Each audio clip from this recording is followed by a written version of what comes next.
Il y a quelqu'un qui a déjà du vin. Oui, voilà. C'est pour la bonne chance.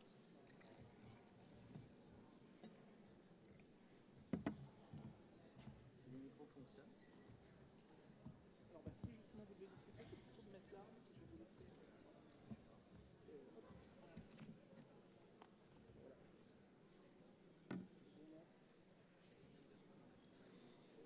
Ah, vous avez 400.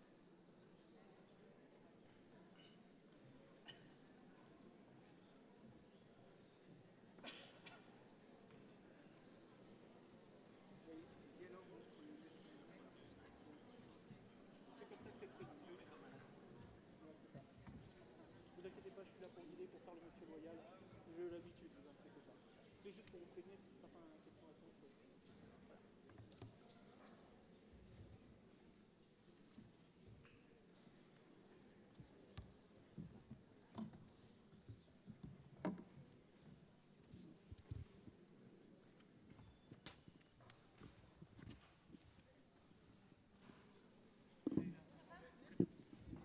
Pardon, on attend des doigts.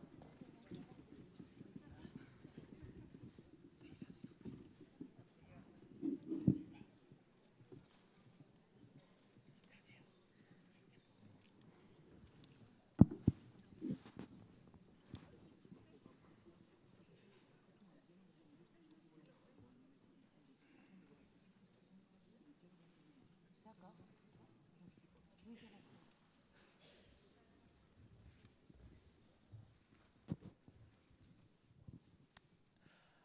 Eh bien, bonjour à toutes et à tous.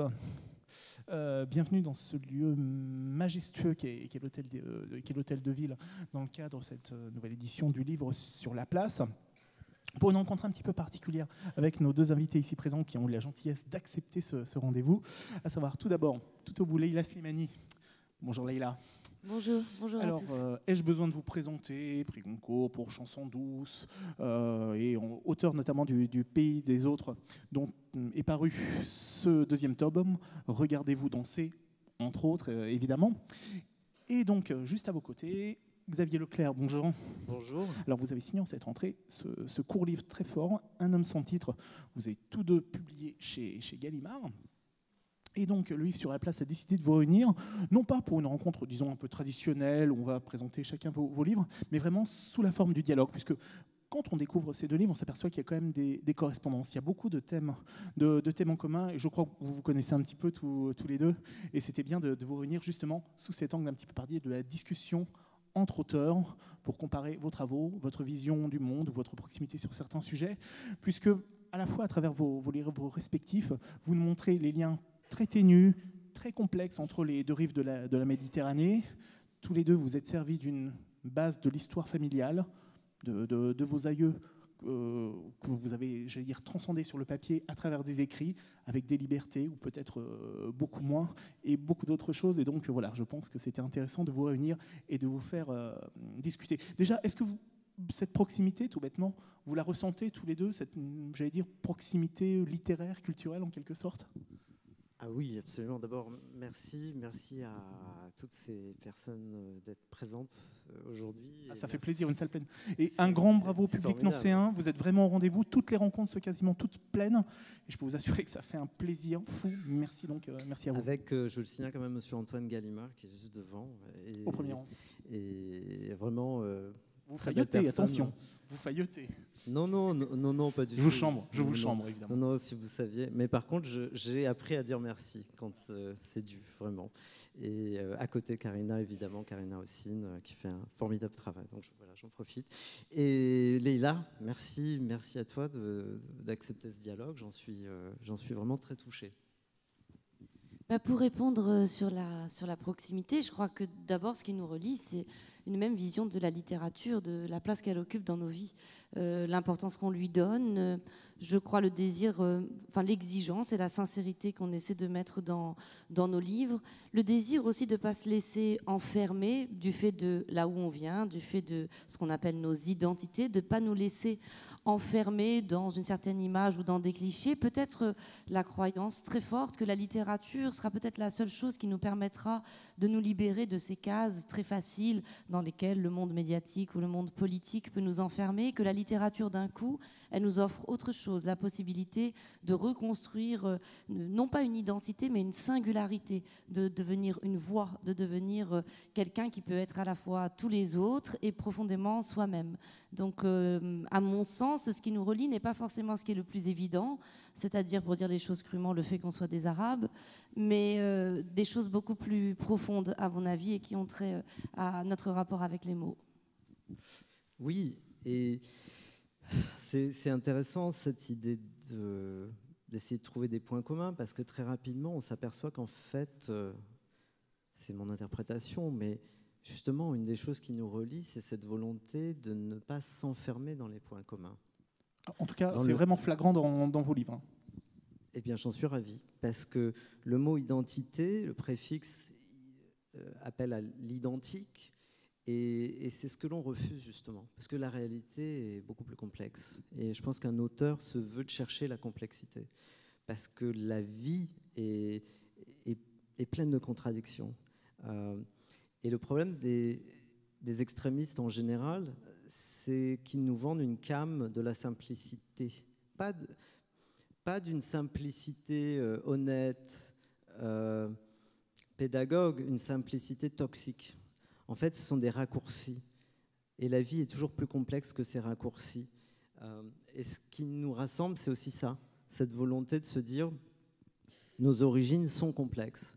Il y a des parts inconnues, il y a des parts douloureuses.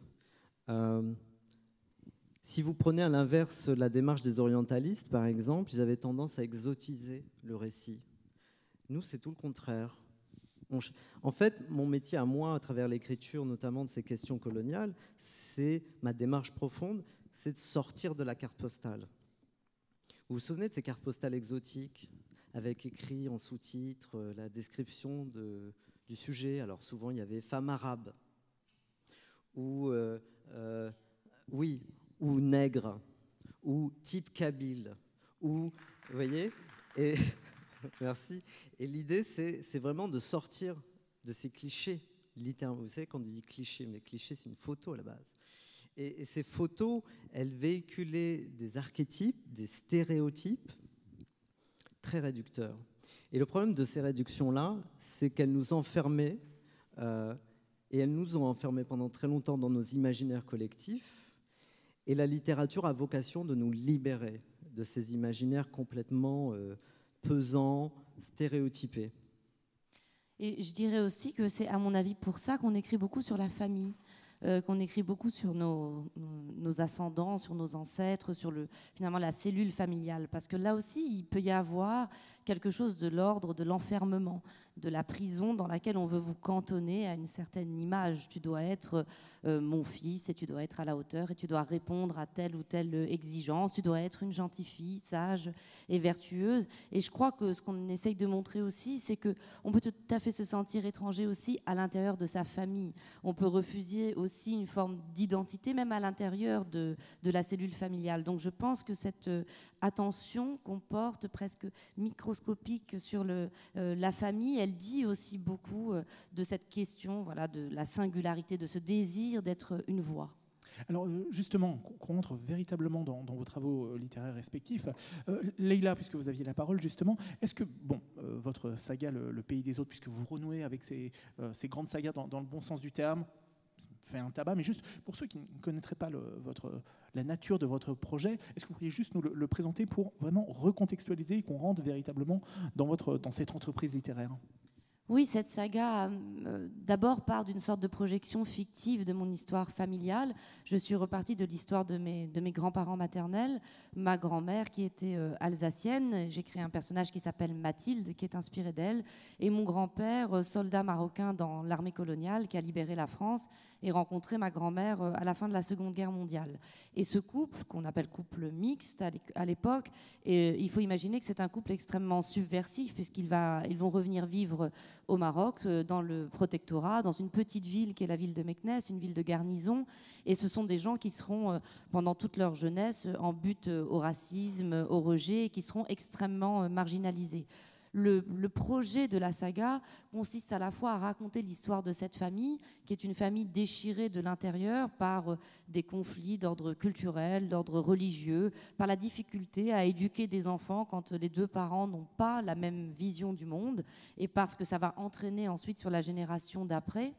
Mais mon projet plus global aussi, il était double. D'abord, de raconter l'histoire d'un pays, le Maroc contemporain, et de le raconter justement en sortant de cet exotisme qui nous enferme, mais de le raconter de la façon que j'espère la plus moderne possible, pour montrer que ce pays, tout comme les autres pays, méritait finalement une dignité romanesque, méritait qu'on écrive dessus une saga et qu'on le raconte avec son lot de violence, de déchirement, de beauté, de panache. Et ça part aussi d'une frustration à la fois politique, mais d'une frustration littéraire aussi, du fait que j'ai été élevée, moi, dans l'idée qu'un roman universel était un roman occidental, qu'un roman américain ou un roman français ou un roman allemand étaient des romans qui parlaient à tout le monde et qui changeaient le monde. Mais qu'à l'inverse, un roman marocain ou nigérian, c'était des romans certes intéressants, mais exotiques, des romans qu'on lisait pour s'intéresser à des pays lointains, mais qui ne nous disaient rien sur nous-mêmes.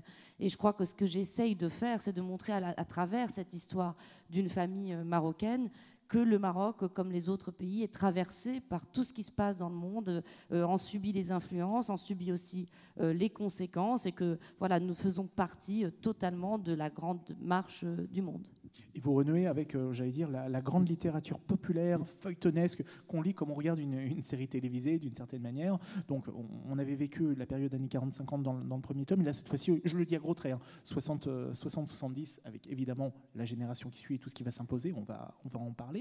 Et alors, vous, Xavier, justement, vous êtes dans un opposé, j'allais dire, littéraire absolu, court, sec, vous allez vraiment aller pur avec un homme sans titre, même si vous aussi, c'est pas la première fois d'ailleurs que vous évoquez votre histoire familiale.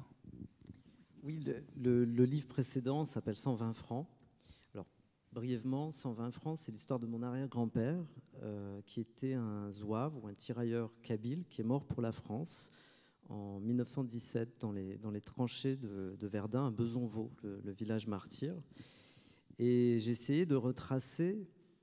Je ne savais rien de lui. Il est né en 1893 de mémoire, et je n'avais que son certificat de décès militaire, avec son numéro de régiment. Ce qui est extraordinaire avec l'armée, c'est que vous pouvez faire des recherches et suivre le parcours du régiment. Donc une source romanesque assez extraordinaire. Il s'est engagé pour faire bref, il est né en pleine période de famine dans un pays d'affamés, vraiment, et il s'engage, comme beaucoup de personnes de sa génération, pour nourrir sa famille. Il va se retrouver dans la pacification, dite pacification du Maroc, sous Lyautey, qui n'était pas encore un maréchal, pendant quelques années. Et après ça, en 1914, se retrouve enrôlé, Première Guerre mondiale, les tranchées de Verdun, la boue, etc. etc. Et j'ai une immense émotion en y pensant, parce que je repense à toutes ces vies enterrées dans la boue, à qui, au passage, on avait promis la nationalité française. Donc, ce n'est pas de la nostalgie, là, mon business. L'idée, ce n'était pas de me faire plaisir, d'être dans l'évocation ou dans l'exaltation d'un ancêtre. C'est éminemment politique aussi. L'idée, c'est aussi de dire, déterrons nos morts pour les faire parler. Parce qu'il y en a marre de ces gens qui vous disent que les étrangers sont des étrangers pour toujours, y compris leurs enfants et les enfants de leurs enfants. Et il y en a marre de se dire que vous ne serez jamais assez français pour être français. Et donc, j'avais envie de réinvestir cette mémoire collective. Parce que l'histoire de mon arrière-grand-père, ce n'est pas l'histoire d'un Algérien, c'est l'histoire de la France. C'est l'histoire de ces hommes qui sont morts pour ce pays. Et récemment, la dernière campagne présidentielle, c'était assez frappant, la figure de l'arabe, qui revenait toutes les 2 minutes, vraiment à toutes les sauces. On avait Zemmour qui nous expliquait que ces gens maltraités pendant très longtemps et avaient bénéficié des bienfaits de la civilisation, par exemple. Et je trouve que c'est vraiment chier sur la tombe des morts de faire ça. Et je trouve que c'est très important de réinvestir la mémoire des tirailleurs, des zouaves, pour expliquer notamment aux jeunes générations qu'elles sont beaucoup plus françaises qu'elles ne le croient. On parle toujours d'intégration, mais l'intégration, ça se joue à 2. Et cette mémoire, il faut la construire ensemble, dans l'apaisement. Mais l'apaisement, ça ne veut pas dire la mièvrerie. Alors là, il y a un grand malentendu. Moi, je parle toujours d'apaisement et d'amour, mais ça ne veut pas dire être un bisounours. La conversation, elle est difficile, elle est pénible. Mais elle est essentielle, si on veut avancer vers la paix, vers le dialogue, vers l'apaisement. Et donc, ma démarche de 120 francs, c'était vraiment à la fois de lui redonner une dignité, mais de nous redonner une dignité. Parce qu'à un moment donné, il faut se poser la question de qu'est-ce qu'on a fait de la mémoire de tous ces hommes qui sont morts pour la France. Et aussi, j'inviterai tout le monde, et je le dis tout le temps, ne laissons pas l'amour de la France qui est chez moi très, très profond. Ne le laissons pas aux fachos en tout genre. Et donc, si ce livre a pu servir à ça, j'en serais ravi. Le deuxième livre, puisque vous me le demandez... C'est aussi une question de dignité, d'ailleurs, au cœur du... Tout est une question de dignité. 120 francs au passage, c'est quoi? C'est la pension de veuvage. 120 francs, c'est ce qu'on donnait à la femme du tirailleur ou du zouave mort pour la France, si, bien sûr, elle postulait, sachant que la majorité des indigènes, comme on les appelait à l'époque, ne savaient ni lire ni écrire. Autant vous dire qu'ils ne recevaient jamais cette pension de 120 francs. Et puis 120 francs, si vous convertissez avec les euros d'aujourd'hui, ça fait même pas la moitié d'un caddie chez Auchan. C'est juste pour vous donner un peu le prix de l'inflation, etc. Le deuxième livre, Un homme sans titre, on est encore une fois dans la question de c'est quoi un homme, c'est quoi la valeur d'un homme. Un homme sans titre, c'est l'histoire de mon père. Il est né, je ne vais pas tout vous raconter tout de suite, mais il est né dans les années 30. Et Albert Camus, en 1939, il a 25 ans, il se rend en Kabylie. Il va passer 10 jours avec les Kabyles et il va être absolument bouleversé par la misère dont il est témoin. Il va écrire une série d'articles qu'il va appeler « Misère de la Kabylie ». Et chiffre à l'appui, il va nous expliquer que le système colonial alimente cette misère insondable. Par exemple, le code forestier. Le code forestier interdisait aux pauvres Kabyles des montagnes d'aller chercher du bois pour se chauffer ou des glands pour manger. Donc on était vraiment dans un système extrêmement asphyxiant. Il était même interdit d'aller marchander quoi que ce soit, il fallait un permis qui était très cher. Il y avait dans ce système colonial aussi un système de taxation qui faisait que les gens étaient littéralement soumis à un double effet de taxe. Autant vous dire qu'ils étaient complètement asphyxiés, ce qui fait qu'on avait le droit de vous imposer de travailler, notamment dans les champs, gratuitement pour couvrir l'équivalent de 2 à 3 mois de salaire en taxes.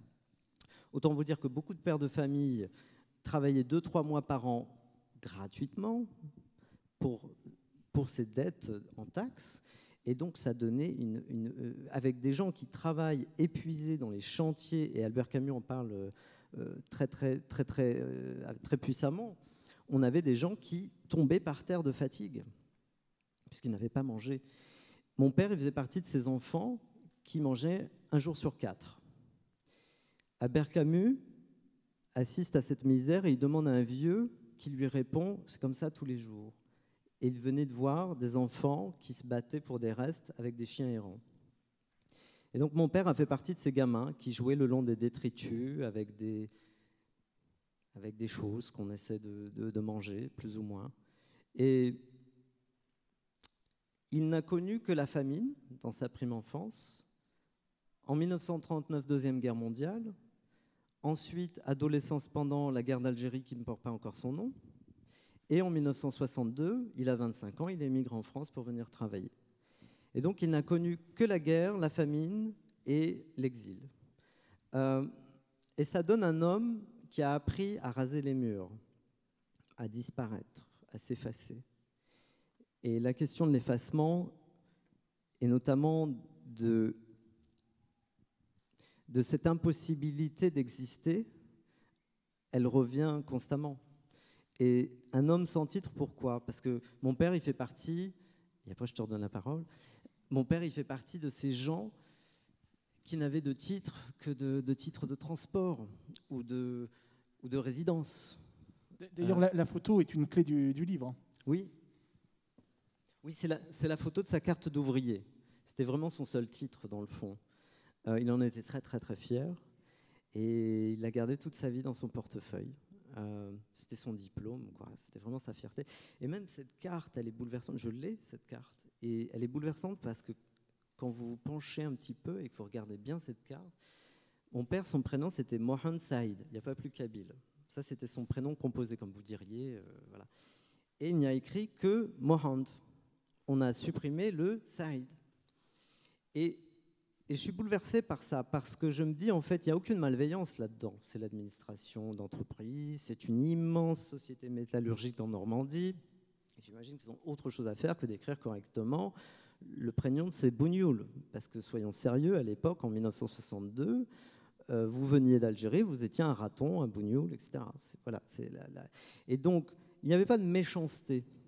On a juste écrit la moitié de son prénom. Mais ce qui m'intéresse, moi, dans cette notion-là, c'est de se détacher de cette notion de haine. Il n'y avait pas de haine. Je suis persuadé que l'administrateur qui a écrit ça n'avait aucune haine. Mais c'est bien pire que ça. C'est un poison qui vous donne cette ivresse de supériorité, cette illusion civilisatrice de supériorité, qui fait que vous pensez que ces gens-là, finalement, sont des Untermenschen, des sous-hommes, et que vous pensez que, fatalement, parce que vous êtes blanc ou parce que vous êtes dans une situation de supériorité, fatalement, ces gens-là, finalement, ne méritent même pas un double prénom. Et donc, ce mépris qui n'est pas motivé par la haine, mais par une idéologie de la supériorité, du reste, c'est l'idéologie, finalement, impérialiste, vraiment, dans toute sa splendeur, et qui, on en parlera peut-être tout à l'heure, qui persévère à mes yeux.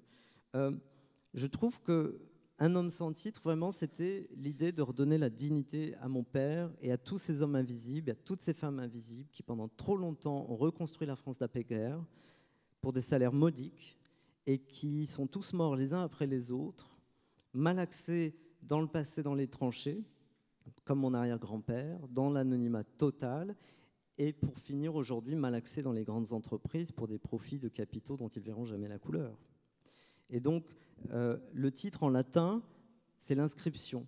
Et l'idée, c'est de les désinscrire de ces listes infernales qui font qu'ils disparaissent dans l'anonymat de ces chaînes d'hommes broyés les uns après les autres. Et là, justement, est-ce que vous aussi, à travers les personnages qui sont dans le pays des autres, vous avez cherché, au-delà de votre histoire personnelle et de l'inspiration familiale, à évoquer des cas emblématiques de personnes à proprement parler, quelle que soit leur position sociale? Des cas emblématiques de personnes, je ne crois pas. Enfin, je me méfierais beaucoup de ça en écrivant. Je n'ai pas tout à fait la même écriture ou le même projet que Xavier. Moi, j'écris des romans. Je suis vraiment dans la fiction. Et ce que je cherche dans mon écriture, c'est le souffle romanesque. Je crois que quand vous êtes profondément dans la fiction, c'est-à-dire pas dans la recherche de la vérité ou pas dans un rapport très, très ténu avec le réel, vous cherchez tout à fait autre chose. Au contraire, à créer des individus qui ne ressemblent à aucun autre, auxquels à la fois on peut s'identifier, mais qui ont en même temps une singularité très très profonde et vous essayez d'aller vraiment au bout de leur intimité, vous essayez de comprendre leurs émotions. Donc ça ne m'intéresse pas, moi, personnellement, de chercher des cas spécifiques qui pourraient incarner des grandes problématiques politiques ou sociologiques. Mais il se trouve que les personnages, quand vous les construisez, quand ils se mettent à vivre, quand ils se mettent à aimer, quand ils se mettent à travailler, à gagner de l'argent, se retrouvent comme tous les êtres humains face à des choix moraux et vont prendre telle ou telle direction. Dans la deuxième partie du livre, qui raconte la fin des années 60 au Maroc, donc des années où à la fois le Maroc va être très influencé par la contre-culture, par le mouvement hippie, par mai 68, donc par un très très grand désir de liberté, comme aussi partout ailleurs par le marxisme évidemment, notamment dans les facultés, et en même temps un pays qui va connaître une terrible répression et qui va s'enfoncer dans la dictature. Donc évidemment, toute une partie de l'élite à cette époque, dont faisaient notamment partie mes parents, qui sont des gens qui venaient tous les deux de milieux modestes, mais qui ont pu, à cette époque-là, voilà, faire partie de la bourgeoisie, puis elles se sont retrouvées confrontées à un choix. Qu'est-ce que je fais? Est-ce que je décide de faire partie de ceux qui se révoltent et donc je prends, enfin des opposants, et je prends le risque de la prison, de l'exil, de la marginalisation, ou est-ce que je décide de participer à un système dont je sais très bien que ce système n'est pas tout à fait juste, n'est pas complètement net. Je crois que c'est des questions qui peuvent se poser à chacun d'entre nous dans notre vie. Ça peut être plus ou moins fort et ça peut être plus ou moins marqué selon le pays dans lequel on vit, mais la question de la corruption de nos cœurs, la corruption de nos âmes, le fait de commettre parfois des actes ou d'avoir des propos dont on sait qu'ils ne sont pas bien, mais on le fait pour des raisons qui peuvent être liées au paraître, qui peuvent nous donner plus de succès. Moi, c'est une question qui m'a toujours hantée. Donc, bien sûr, c'est une saga qui est profondément politique, mais j'espère qu'en tout cas, ça l'est en sous-main. Je cherche à raconter l'histoire à hauteur d'homme, à l'intérieur de chacun dans leur corps. Je raconte beaucoup les corps, comme toujours dans mes textes. Alors justement, l'un comme l'autre, est-ce que vous, à travers vos entreprises littéraires, vous cherchez à quand même je ne dis pas à être historien, mais à faire passer l'histoire? Est-ce que c'est quelque chose que vous avez en tête lorsque vous écrivez malgré tout, Leïla? Oui, bien sûr, je cherche à faire passer l'histoire, mais justement à rendre aux gens à rappeler que l'histoire, c'est la vie réelle de certains individus, que ça a été pour des gens le présent. La colonisation, par exemple, on en parle toujours comme ça, comme d'un terme qui serait évident pour tout le monde. Alors on parle de la colonisation. Mais la plupart des gens ont une idée très très lointaine de ce que c'était de vivre pendant la colonisation. Moi, ça ne m'intéresse pas de parler de la colonisation. Ça n'existe pas en tant que tel, enfin pour une romancière. Ce qui m'intéresse, c'est d'aller chercher des gens et de savoir qu'est-ce que c'était de vivre à cette époque-là. Mes parents qui l'ont vécu, mes grands-parents aussi, m'ont élevé en me disant toujours, tu sais, c'était une période terrible.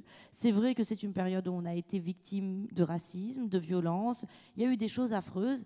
Mais mes parents m'ont toujours dit quelque chose qui peut paraître pas politiquement correct. Ils m'ont toujours dit, il y a eu des Français extraordinaires avec nous. Et il y a des gens qui nous ont éduqués. Il y a des gens qui étaient des très bons amis de ton grand-père qui était un arabe. Il y a des gens qui n'étaient pas racistes. Il y avait des Marocains de l'autre côté qui ont eu des attitudes, eux aussi, d'une violence terrible. Donc j'ai été élevée, moi, dans cette idée que de toute façon, d'abord, j'étais la descendante des deux côtés.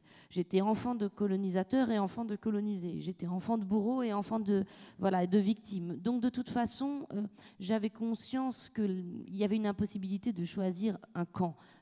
Ma naissance et mon éducation et ma famille ont toujours fait ça. Donc je crois que j'écris avec ça, qui est à la fois une richesse, c'est merveilleux de grandir dans une famille où on vous élève dans cette ouverture d'esprit, mais qui est en même temps parfois très douloureux. On a tous envie à un moment d'appartenir à un camp. On a tous envie d'appartenir. On a tous envie de savoir à quel groupe on appartient. On a envie de s'asseoir dans un stade et de savoir pour quelle équipe on est et de pouvoir être supporter d'une équipe. Moi, j'ai été élevée dans l'impossibilité de faire ça. Et au fond, j'ai été élevée, moi, dans des grandes illusions. Parce que mes parents étaient, mes grands-parents aussi, des gens très ouverts, des gens qui croyaient que les cultures pouvaient vivre ensemble, qu'on pouvait se marier avec quelqu'un qui n'avait pas la même religion, pas la même langue, pas le même milieu social, et que tout était une question d'intelligence humaine et d'exigence. Et moi, finalement, ma vie m'a prouvé que cette illusion, enfin que c'était une illusion pour deux raisons très simples. c'est que mon pays, le Maroc, s'est malheureusement enfoncé à partir des années 90, comme beaucoup de pays, dans un très très grand conservatisme, et que je me suis retrouvée rejetée par une très grande partie de la population de mon pays, qui considère que je suis trop francophone et trop libre et trop occidentalisée et que je ne suis pas une femme bien. Et je me suis retrouvée dans mon autre pays, la France, dans un pays où, pendant les élections présidentielles, on vous parle de reconquête et vous vous retrouvez avec les extrêmes qui atteignent les niveaux qu'ils ont atteints. Et j'ai l'impression que, en fait, mes illusions ont complètement volé en éclats, que mes parents m'ont donné une éducation certes merveilleuse, mais dont parfois je me dis que peut-être elle sert à rien, et qu'on m'a volé mes deux pays. Xavier? Que dire après ça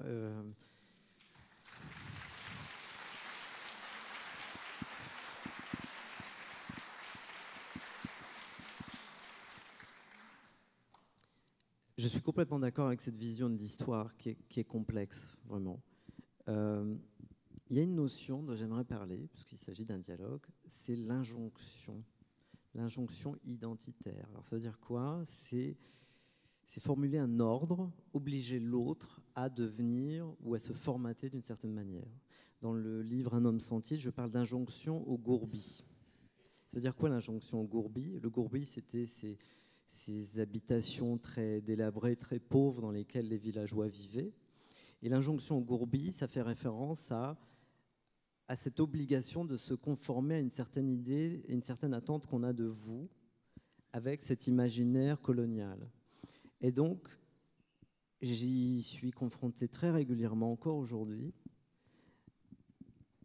Et je suis tout à fait d'accord avec Leïla dans cette notion de complexité. La grande histoire avec un grand H nous appelle à la modestie. Parce qu'effectivement, ce serait trop simple s'il y avait des gentils et des méchants. Par exemple, dans Un homme sans titre, quand nous sommes arrivés, nous avons littéralement débarqué en Normandie, une famille de 9 enfants, des parents analphabètes. Nous vivions dans la banlieue de Caen, dans un baraquement, dans un terrain vague traversé par la route nationale 13. Et ce baraquement nous était loué par un marchand de sommeil. Et il se trouve que ce marchand de sommeil, qui nous exploitait littéralement, parce que qui oserait louer un taudis pareil, était un arabe. Donc là, il ne s'agit ni de la colonisation, ni des Français, ni quoi que ce soit. Donc là, ça nous appelle à la complexité. Parce qu'on se dit qu'il y a aussi des salauds des deux côtés. Et qu'on peut évoluer, on peut être bon un jour, devenir un salaud un autre. Il n'y a qu'à regarder l'histoire de l'occupation et de la libération. C'est très drôle parce que quand vous écoutez la majorité des Français, c'était tous des résistants. Comme si la collabo, ça n'a jamais existé.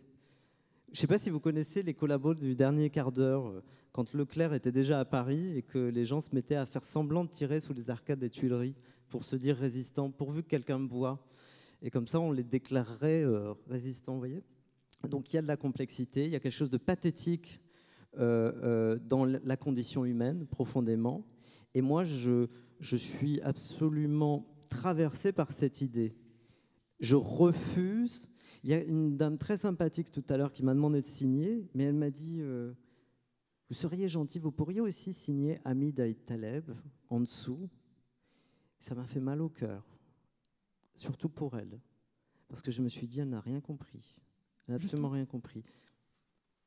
Expliquer aussi cet élément, en tout cas, qui me paraît absolument essentiel.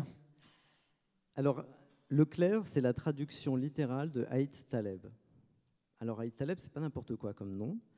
Un Taleb, dans tout le monde musulman, pas qu'en Algérie, un Taleb, c'est un clerc. C'est un détenteur du savoir, à tel point que les talibans ont essayé de le récupérer. Le pluriel, d'après eux, de Taleb, c'est taliban.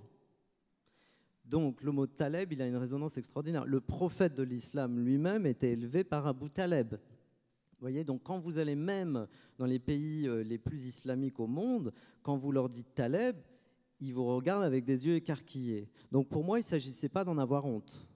C'est un nom qui en vaut bien d'autres, croyez-moi. Et quant au prénom Hamid, ça veut dire le digne de louange. Et dans la religion musulmane, c'est un des 99 attributs de Dieu. Et normalement, il est interdit aux musulmans de porter ce prénom, à moins de mettre le préfixe d'humilité, abd, l'esclave d'eux ou le serviteur d'eux. Donc normalement, ça devrait être Abd el-Hamid par mesure d'humilité, parce qu'on ne peut pas s'appeler Dieu, littéralement, bien sûr. Donc, ce ne sont pas des noms serpillères. Et si je les ai changés, ce n'est pas par complexe, croyez-moi. Dans un premier temps, je commençais à en avoir marre de ne recevoir aucun appel. J'avais 2 masters à la Sorbonne, j'écrivais, j'étais engagé dans le tissu associatif, mais il n'y avait rien à faire. J'avais beau envoyer des CV, je ne recevais aucun appel. Et on m'a dit, des gens, des amis, m'ont dit, mais écoute, clairement, l'équation est très simple. Et donc j'ai changé de nom. J'ai traduit Aïd Taleb par Leclerc. Et figurez-vous qu'une semaine après, je suis bombardé d'appels. Je décroche mon premier job comme chasseur de tête dans le luxe. Très rapidement, je me mets à travailler pour Chanel, pour Hermès. C'est assez ironique quand vous voyez d'où je viens. Et ensuite, de chasseur de masse, je deviens chasseur très pointu, voire même qu'on chasse à son tour. Donc c'est assez marrant, un chasseur chassé. Et je me retrouve à avoir des propositions absolument insensées. Un de mes clients Burberry me dit « Mais deviens directeur pour nous pour 25 pays. Tu vas nous diriger un budget incroyable. Tu vas diriger toutes les RH, le talent, etc. etc. » Après ça, c'est au tour de Gucci de m'approcher. Il me donne un appartement de fonction au centre de Milan via Carducci. J'ai un arrangement fiscal avec eux, avec un statut qu'on appelle un talent expat. Autrement dit, vous payez beaucoup moins d'impôts pendant 5 ans. Et en fait, moi, ça a été un brisqueur, cette histoire. On me donne une voiture de fonction. Je n'ai pas le permis. Je leur dis, bah, donnez-moi de l'argent à la place. Enfin, j'ai le droit des fringues gratos dans tous les magasins du monde. Donc, je vais à Gucci, avenue Montaigne. Je vais à Gucci, via Monte Napoleone. La belle vie. Le gamin que j'étais, je vous le rappelle, n'avait pas acheté un seul vêtement neuf de sa vie. C'est assez ironique d'aller dans des magasins comme ça et de choisir, vous vous servez. Oh, je ne l'ai pas dans cette couleur. Tu peux le transférer, s'il te plaît? Et puis, une autre vie. Et puis, j'assiste à des scènes vraiment cocasses, parce qu'il faut ajouter un peu de légèreté, je deviens lourd à me plaindre, à pleurnicher comme ça. Alors, autant rire un peu de ma situation et de mon parcours. Par exemple, il y a des scènes quand même assez extraordinaires. Gucci, la Capsule Collection, comme on l'appelait à l'époque, avait inventé une paire de chaussures, des sneakers, qui étaient hand-worn, ça veut dire salies à la main. Donc, ces chaussures à 1 000 € quand même, salies à la main, sont extraordinaires. Et j'entends un client dans le flagship à Monte Napoleone qui se parle, et il explique au pauvre vendeur derrière son comptoir, mais c'est inadmissible. Après une averse seulement, la pluie a effacé la salissure. Je demande que l'on renvoie ces chaussures à l'atelier, qu'elles soient de nouveau salies à la main. Et je me dis, mais quel monde de fous! Et je me dis, mais qu'est-ce qu'il aurait pensé, mon père, de toute cette folie dans laquelle je vis, cette extravagance? Et ensuite, je me balade, je peux vous parler pendant des heures, je suis là pour ça, n'est-ce pas? Et je me balade comme ça, et je suis payé une fortune, et je gagne des bonus, et ça devient du grand n'importe quoi. Et là, j'ai compris un truc, en fait. Si vous voulez gagner peu d'argent, la solution est très simple, travaillez beaucoup. Si vous voulez gagner beaucoup d'argent, travaillez très très peu. Et là, j'ai compris ce que ça voulait dire le capitalisme.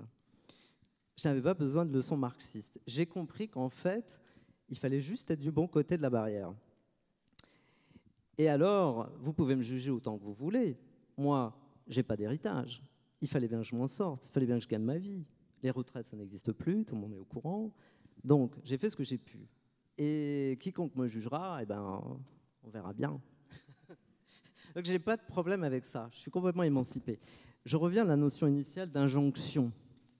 Le problème, il n'est pas du côté des Français la plupart du temps. Je suis désolé de le dire pour mes compatriotes en tout genre, qui sont venus aujourd'hui nombreux, mais le problème, il vient très souvent des Noirs et des Arabes, qui s'imposent entre eux, et je le dis très fraternellement et avec beaucoup d'amour et de compassion, qui s'imposent, vraiment la forme pronominale, cette injonction. l'injonction Gourbi, elle a été intériorisée. On doit être d'une certaine manière, on doit voter d'une certaine manière, on doit s'habiller d'une certaine manière. Et quiconque dérape, si vous êtes homo par exemple, c'est foutu pour vous. Vous devenez un étranger dans votre communauté. Vous voyez? Là, il n'y a pas de français, il n'y a pas de colonisation. Vous êtes victime d'une injonction identitaire. On vous a obligé à être d'une manière et d'un seul coup, aux yeux d'autres personnes, vous avez dérapé. Justement, est-ce que, à votre avis, Leïla, dans votre histoire familiale, il y a eu ce conditionnement social dont certains ont dû s'extraire, encore une fois, avec ces règles bien précises dont on a du mal à s'affranchir en quelque sorte? Bien, d'abord, moi, je viens d'une famille de femmes. Et la première injonction que j'ai vécue dans ma vie et que j'ai perçue et que j'ai comprise, c'est celle que j'ai vécue en tant que femme. Je crois que c'est le sujet auquel je consacre le plus de pages depuis que j'ai commencé à écrire. Moi, mon identité, avant même d'avoir une identité, entre guillemets, ethnique ou de classe ou quelle qu'elle soit, j'ai d'abord été une femme. Et c'est le fait d'être une femme qui a le plus pesé dans ma vie pendant très très longtemps. Parce que toute petite, vous êtes vraiment toute petite et les premières injonctions arrivent. C'est pas joli de pleurer. Alors vous comprenez que c'est important d'être jolie et que il y a des choses qu'il faut pas faire pour continuer à être agréable à regarder. Il faut être gentil, il ne faut pas parler trop fort, il ne faut pas dire des choses qui choquent. Et puis ensuite, il ne faut pas sortir trop tard et puis pas sortir avec n'importe qui. Il ne faut pas faire honte à sa famille. Donc c'est des injonctions qui sont continuelles et qui vont guider aussi les choix que vous allez faire dans votre vie. Il faut se marier, puis il faut être une bonne mère. Et puis même quand on travaille, il faut certes travailler, mais pas trop travailler. Il ne faut pas abandonner ses enfants. Il faut être à la hauteur de ce rôle maternel extraordinaire. Donc la première injonction pour moi, ça a été celle-là. Et j'ai vu autour de moi se nouer des drames absolument terribles. Dans ma famille, il y a eu, même si c'était des gens qui étaient pour la plupart ouverts, qui étaient ouverts à d'autres cultures, à d'autres visions du monde, à d'autres valeurs. Beaucoup de femmes dans ma famille ont été mariées de force, ont été mariées à l'âge de 17 ou 18 ans parce que c'était comme ça. Ça se faisait. Les sœurs de mon grand-père ont été mariées de force. Les filles de ces femmes qui avaient elles-mêmes été mariées de force à 17 ou 18 ans, c'est-à-dire qui avaient subi, il faut dire les choses comme elles sont, des viols conjugaux, des filles de 18 ans qui sont mariées avec des hommes de 45-50 ans, et qui donc subissent une sexualité qui est forcée. Eh bien, ces femmes-là ont elles-mêmes marié leurs filles, que moi j'ai connues, et elles les ont mariées au même âge et leur ont fait subir la même chose. Et moi, ce dont je me suis rendu compte, c'est de cet enfermement et ce cercle vicieux des injonctions. C'est-à-dire que plus vous les avez subies, et plus vous ne supportez pas que l'autre ne le subisse pas. Pourquoi toi tu serais libre alors que moi j'ai été si aliénée? Pourquoi est-ce que toi tu aurais le droit de vivre ta vie alors que moi ma vie on me l'a volée? Et c'est aussi cette violence qui s'est exercée entre femmes dont j'ai été le témoin et que j'essaye de retranscrire dans mes livres. Donc pour moi les premières injonctions elles ont été celles-là. Et les injonctions qui sont parallèles ou très liées étaient les injonctions religieuses. Ma famille était une famille pas du tout religieuse, où il y avait des juifs, des chrétiens, des musulmans. Mes parents nous ont élevés dans un très très grand respect des religions.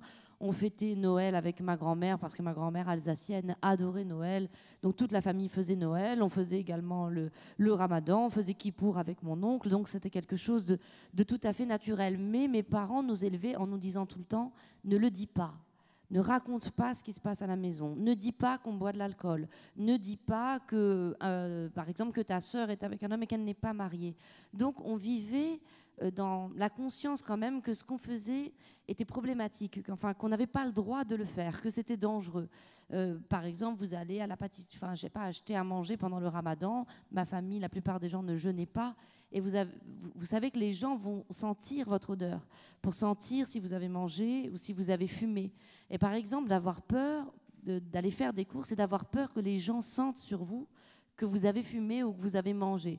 Donc ces injonctions-là de vivre dans un pays où la religion est présente tout le temps, les gens n'imaginent pas parfois la chance que c'est de vivre dans un pays laïque, que vous ne pouvez pas aller en prison parce que vous avez mangé dans la rue pendant le Ramadan, ce qui est possible au Maroc. Eh bien, c'est ces injonctions-là qui m'ont fait le plus souffrir et que j'essaie, je pense, de retranscrire dans cette saga. Il y a un phénomène de résilience à l'injonction identitaire. Il y a plusieurs possibilités, mais dans mon cas, par exemple, qui se retrouve très souvent dans l'histoire des femmes d'ailleurs. Dans mon cas, par exemple, changement de nom, il y a différentes étapes. Au début, c'est un accouchement dans la douleur, votre orgueil est affecté, vous n'êtes pas content, vous êtes un peu victime, etc. Ça, vous essayez de survivre. Ensuite, vous avez survécu, vous passez à une autre étape. Vous commencez à réfléchir sur ce qui vient de vous arriver, sur vos choix. Et ensuite, vous commencez à analyser très rapidement la différence de traitement que vous subissez. Je vous assure, c'est extraordinaire. Faites l'expérience. Appelez un hôtel de luxe pour moi. Faites-le vraiment demain ou ce soir, quand vous voulez. Appelez un hôtel de luxe et dites-leur bonjour, c'est monsieur Bochaleb. Pardon, oui, vous auriez une suite, s'il vous plaît. C'est pour ce soir. Et vous verrez l'écho, vous verrez les silences. Pas besoin de dire des choses racistes pour entendre une gêne ou une non-serviabilité. Le mieux, c'est encore les restaurants, parce que les grands hôtels, au moins, on va croire que vous êtes un arabe riche. Donc, c'est peut-être pas un bon exemple, finalement. Mais essayez plutôt les restaurants, et de moyenne gamme, pas les grands restaurants, parce que là, il y a un malentendu avec les Arabes du Proche-Orient, qui ont de la thune, et eux, on sait les accueillir. Mais rappelez le même restaurant, demandez à votre mari, cette fois-ci, de jouer le même jeu, et rappelez avec un nom bien propre. Un nom bien propre, parce qu'il y a des noms plus propres que d'autres, n'est-ce pas ? Et là, vous verrez une différence de traitement, c'est assez extraordinaire. Donc là, vous entrez dans une deuxième étape qui est de ressentir les bienfaits de votre choix initial, en l'occurrence changer de nom. Et là, vous ressentez une libération, une émancipation. Et puis, plus profondément que ça encore, vous commencez à vous sentir assez aligné avec vos valeurs profondes. Parce que, à force de vous l'avoir dit, vous avez fini par le croire que vous n'étiez pas français. Et puis, j'ai fini par y croire. Je me suis dit, mais en fait, je suis français. Moi, il m'est arrivé un truc de fou. Hein. J'ai obtenu la nationalité française très, très tard. Hein. Mais vraiment très, très tard. Vous savez comment je l'ai obtenue ? C'était un cauchemar administratif pour moi d'obtenir la nationalité française, comme beaucoup d'immigrés, vous savez ce que c'est. Et c'est assez ironique. J'étais dans le tissu associatif en Normandie et je demande de l'aide. Et parmi mes amis dans mes réseaux culturels, il y a le descendant de Kafka. Et vous me voyez venir. Kafka écrit à une certaine Martine Aubry à l'époque qui était ministre. Et en une semaine, c'était réglé. Ma nationalité française était prête, sortie du four. Et là, c'est quand même dingue de sortir d'un cauchemar administratif grâce aux descendants de Kafka. Vous apprécierez l'ironie quand même. Et en donc, effet. Et ça, c'est de la vie, hein, c'est de la vraie vie, c'est pas inventé. Et donc, je me retrouve vraiment à réfléchir sur ce changement de nom et à me dire, en fin de compte, je me suis libéré. Et là, je suis comme ces marrons, vous savez, ces esclaves qui ont réussi à s'échapper.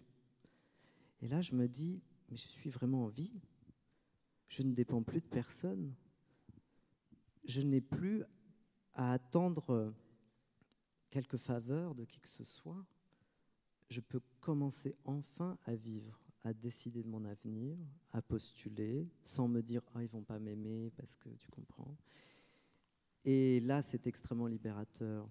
Et là, il se passe un phénomène où vous vous dites « Mais c'est magnifique, je suis en fait français ». Et vous vous redécouvrez une identité qu'on vous avait volée. Comme autrefois, les indigènes s'étaient vus spolier leur terre, par exemple. J'en parle dans Un homme sans titre. Ma culture française, c'est mon lot de terre à moi. J'ai grandi aussi en France.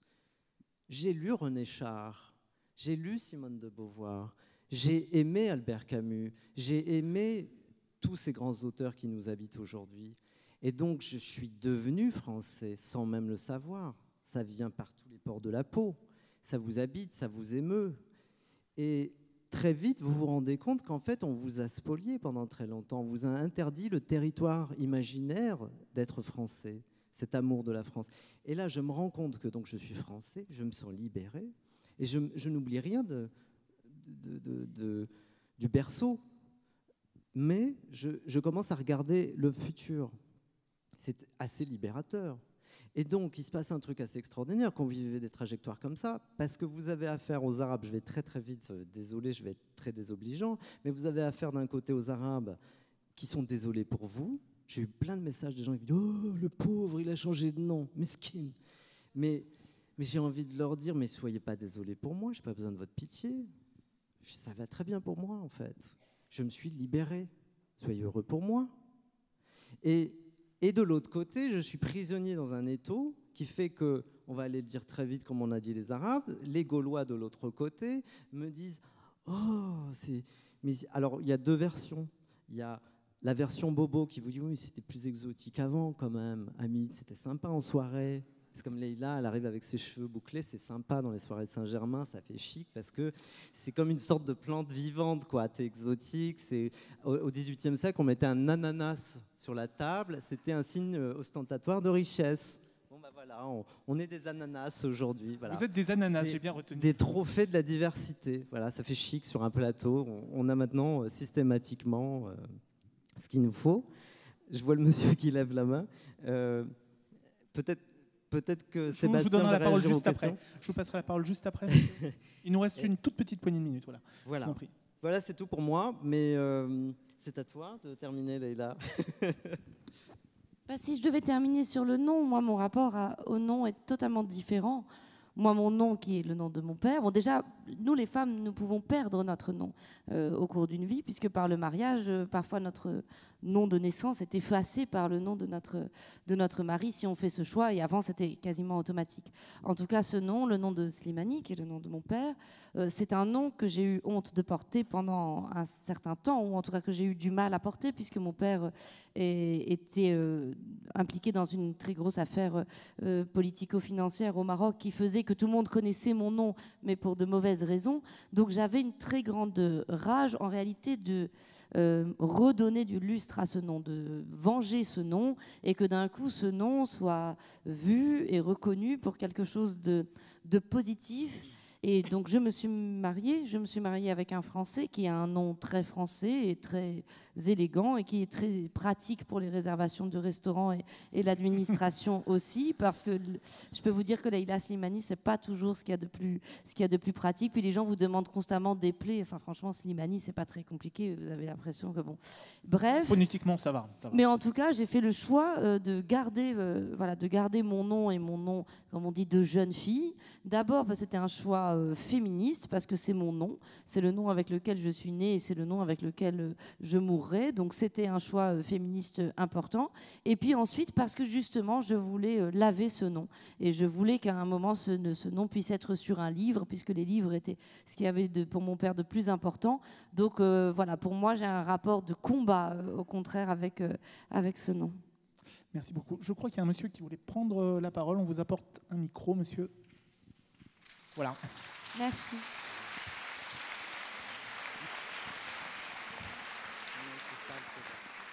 Nous vous écoutons. Je vous félicite pour tout ce que vous faites là. Et je voudrais vous demander, est-ce que la liberté d'expression existe en France?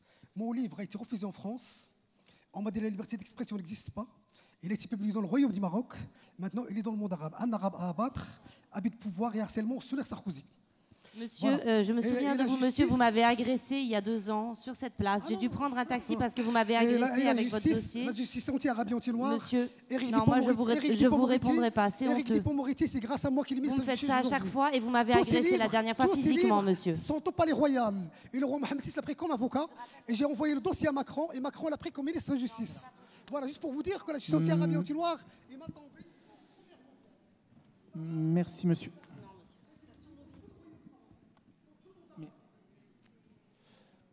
Merci, monsieur. Monsieur, s'il vous plaît, encore une fois, ce n'est pas le cadre de cette rencontre, qui est une rencontre avec nos deux invités. Et voilà. Voilà. Merci.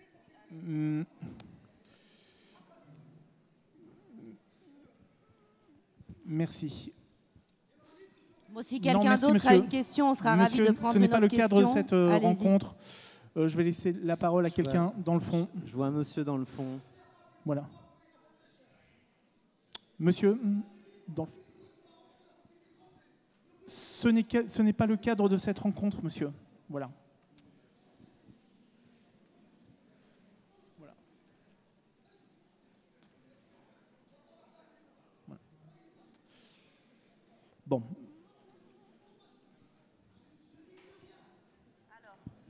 Est-ce que quelqu'un veut poser une autre question à nos invités? Il y a un monsieur dans le fond. Il y a un monsieur dans le fond. Merci. On va vous apporter un micro.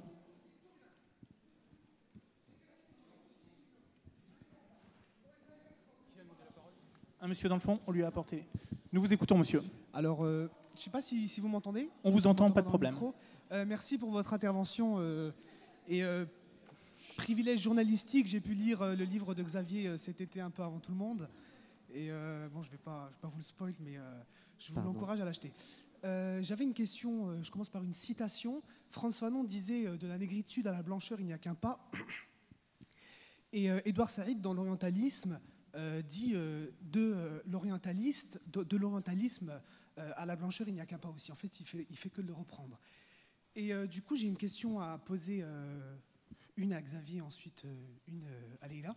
À Xavier d'abord, sur le fait que vous avez dit que vous écrivez contre l'exotisation ou contre l'exotisme, mais est-ce que, revers de la médaille, le fait d'avoir changé de prénom, je vous en veux pas, hein, le fait d'avoir... En plus, vous savez, c'est un arabe qui vous pose la question, du coup ça va... Non, c'est une très bonne question. Le fait d'avoir changé de prénom et d'avoir joué le jeu de l'homme blanc et de la blanchitude, ce ne serait pas une forme d'exotisme, comme vous avez dit, la figure de l'ananas alors, inversé d'une certaine manière. Je vous remercie parce que c'est une excellente question, vraiment excellente question.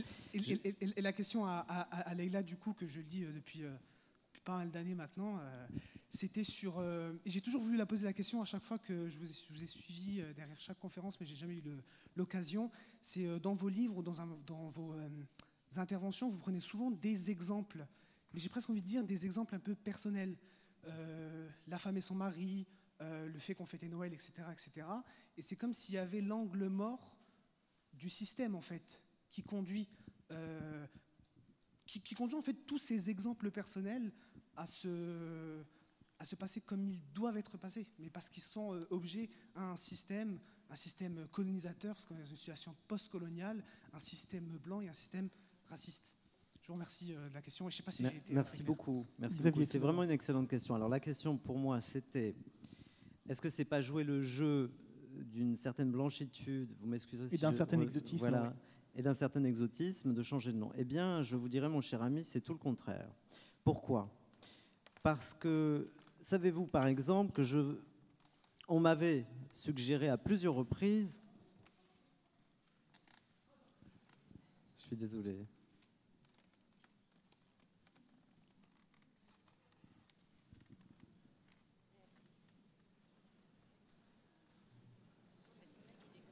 Ouais, il est dingue.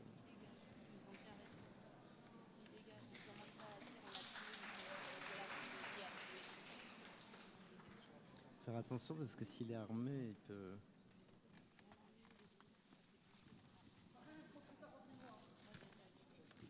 Il t'a déjà...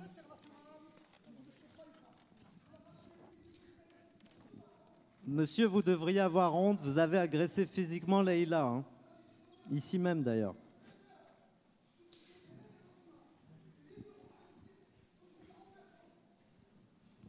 On va laisser ce monsieur sortir. Vous voyez, quand je vous parle de communautarisme et d'apaisement, c'est pas du luxe, hein. Alors la question, c'était l'exotisation. On va passer une soirée formidable. Alors je vais vite. Pendant très longtemps, on m'a dit, si tu mets ton nom de naissance sur la couverture, tu vas vendre beaucoup plus de livres. Alors je ne sais pas de quelle exotisation il s'agit, mais on m'a dit, oui, en gros, je vais être très gentil, il y avait une dissonance cognitive entre le nom français Leclerc et le matériau principal qui porte sur l'Algérie, etc., etc. Et donc, j'ai refusé, je me suis obstiné en disant, mais oui, il y a dissonance, absolument. Mais cette dissonance, elle peut se dissiper, elle peut s'éclaircir à force d'explication et de pédagogie. Donnez-moi la chance de parler aux gens et vous verrez, les gens comprendront. Il ne faut pas prendre les gens pour des cons. Et donc, c'est ce qui est exactement en train de se passer maintenant, ce qui est assez merveilleux à vivre, je vous le dis.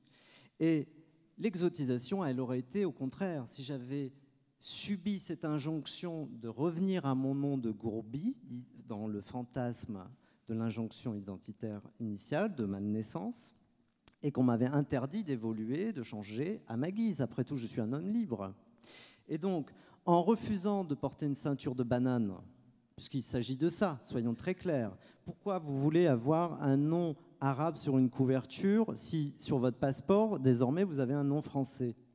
Parce qu'il y a un phénomène que j'observe aujourd'hui, que je trouve néocolonial pour ma part, qui consiste à donner aux petits bourgeois un frisson exotique par un patronyme à consonance étrangère sur une couverture, pour dire aux gens, vous allez passer une petite heure à moindre frais dans un pays exotique. Il y a beaucoup de gens qui inconsciemment sont nourris d'un sentiment de supériorité, si vous parlez de blanchitude par exemple, et qui considèrent que d'avoir un patronyme exotique ou simplement une gueule avec une autre couleur sur la couverture leur donne une appétence pour l'inconnu. Et il n'y a rien de nouveau, hein. Au XVIIIe siècle, c'était très très à la mode. Les Allemands étaient très férus du monde arabe, etc., etc. C'est vraiment l'orientalisme dans toute sa splendeur. Ça ne veut pas dire que c'est mal d'avoir un nom arabe sur une couverture. Si vous êtes né avec et que vous êtes très bien avec, très bien. Je ne prêche pas pour une automaticité. Mais de m'obliger à revenir sur un nom qui a été une source d'asphyxie pour moi dans ma vie, c'est une injonction identitaire. Et pourquoi on me retirerait ce droit fondamental de changer de nom? Pourquoi on m'obligerait à être, ou à être appelé en tout cas, d'une certaine manière? C'était quoi l'autre question? Je pense que c'était tout pour moi, non? Oui, pour Leïla. Oui, vous m'avez demandé pourquoi je ne prenais pas en compte le système et je parlais d'exemples personnels. Tout simplement parce que moi, mon travail, ce n'est pas d'écrire des tracts, mais c'est d'écrire des romans. Et dans les romans, on ne cherche pas à définir des systèmes et à expliquer aux gens que tout peut se classifier et que tout est systématique. On ne parle pas par bloc. Je crois que l'écriture de romans, elle part toujours de ce qu'il y a de plus singulier en nous. Elle part de l'intime, mais je crois beaucoup à ce que dit notamment Camus, mais beaucoup d'autres l'ont dit, c'est que plus on va loin dans l'intime et plus on sera universel, plus on raconte quelque chose qui nous paraît être totalement singulier, dont on a le sentiment qu'on est le seul à l'avoir vécu, et ben vous verrez que la plupart du temps, les gens viendront vous voir en vous disant « j'ai traversé exactement la même chose, j'ai eu exactement le même sentiment ». Je crois que c'est une grande erreur de confondre la littérature avec la sociologie, de penser que la littérature est là pour donner une analyse systémique du monde et pour en expliquer les grands mécanismes. Je ne crois pas du tout que ce soit le rôle de l'écrivain et en particulier du romancier.